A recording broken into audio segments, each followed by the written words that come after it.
नमस्ते, welcome to Nepal online school. यहाँहरूलाई Nepal online स्कुलमा स्वागत छ।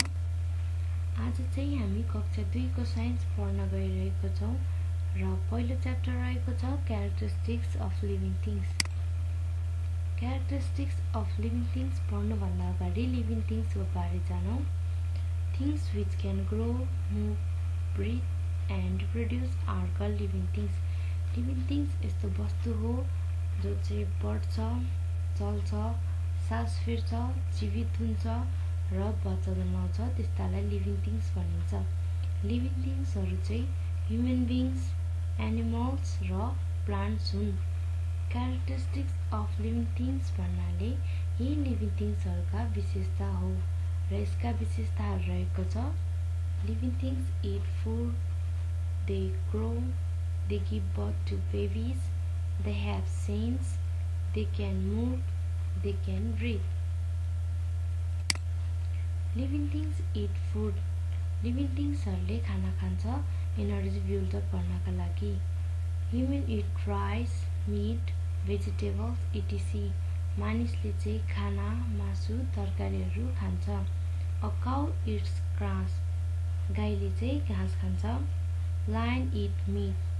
लायनले चाहिँ मासु खान्छ।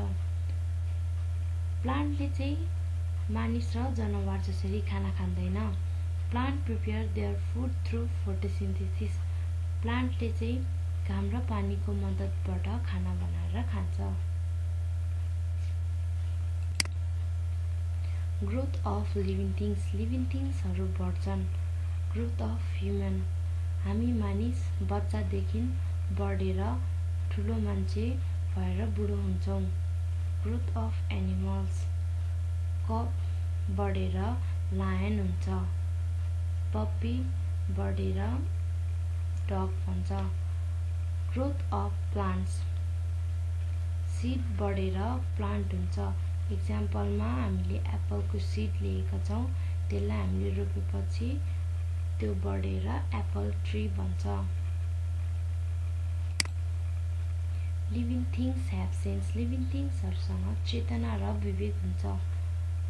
We sense smell. हामी गन्ध लिन सक्छौं। We can taste. हामी स्वाद लिन सक्छौं। We can hear. हामी सुन्न सक्छौं। We can see. हामी देख्न सक्छौं। We can feel cold, hot and pain. हामी जाडो, गर्मी र दुःख महसुस गर्न सक्छौं। रिप्रोडक्सन। लिभिङ थिंग्सहरूले चाहिँ बच्चा जन्माउन सक्छ। लिभिङ थिंग्सहरूले आफू जस्तै बच्चा जन्माउँछ। Human reproduction. आमाले हामीलाई जन्म दिएको हुन्छ। Plants reproduction. मदर प्लान्टले यङ प्लान्टलाई रिप्रोड्युस गर्छ। Animals reproduction. एनिमल रिप्रोडक्सनमा पनि एनिमल्सहरूले बच्चा जन्माउँछ। डगले पप्पीहरूलाई जन्म दिन्छ। हेनले अन्डाबाट चिकनहरूलाई रिप्रोड्युस गर्छ। Living things can move. Living थिंग्सहरू हिँडडुल गर्न सक्छ। Human and animals can walk. मानिस र जनावर चाहिँ हिँडडुल गर्छ। उनीहरू धेरै कुराका लागि हिँडडुल गर्छ। मानिसहरू खाना किन्नका लागि, स्कुल जानका लागि, अफिस जानका लागि धेरै कुरामा हिँडडुल गर्छ। जस्तै कि यहाँ एउटा मान्छे अफिस गइरहेको छ। जनावरहरू प्राय जस्तो खाना खोज्न र सेल्टरका लागि हिँडडुल गर्छ। तर प्लान्ट चाहिँ मानिस र जनावर जसरी हिँड्न सक्दैन। Plant can not walk but can response toward the light. र प्लान्टले चाहिँ लाइटमा रिस्पोन्स गर्छ। हामीले इक्जाम्पलमा सनफ्लावर र सन लिँदा हुन्छ। सन जता जता मुभ गर्छ, सनफ्लावर पनि त्यतै मुभ गरिरहेको हुन्छ। यही पिक्चरमा पनि देखाइरहेको छ। फर्स्टहरु बल्ब यहाँ छ र यो प्लान्ट स्ट्रेट छ, तर यो बल्बलाई यतापट्टि साइडमा राख्दाखेरि प्लान्ट पनि त्यतै साइडपट्टि फर्किरहेको छ। Living things respire. लिभिङ थिंग्सहरूले सास फेर्छ। हामी मानिसले नाकको मद्दतबाट सास फेर्छौं।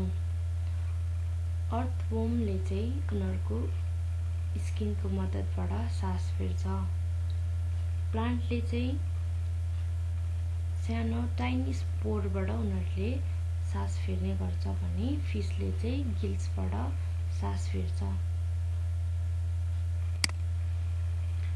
So thank you very much for listening me and stay safe, stay home.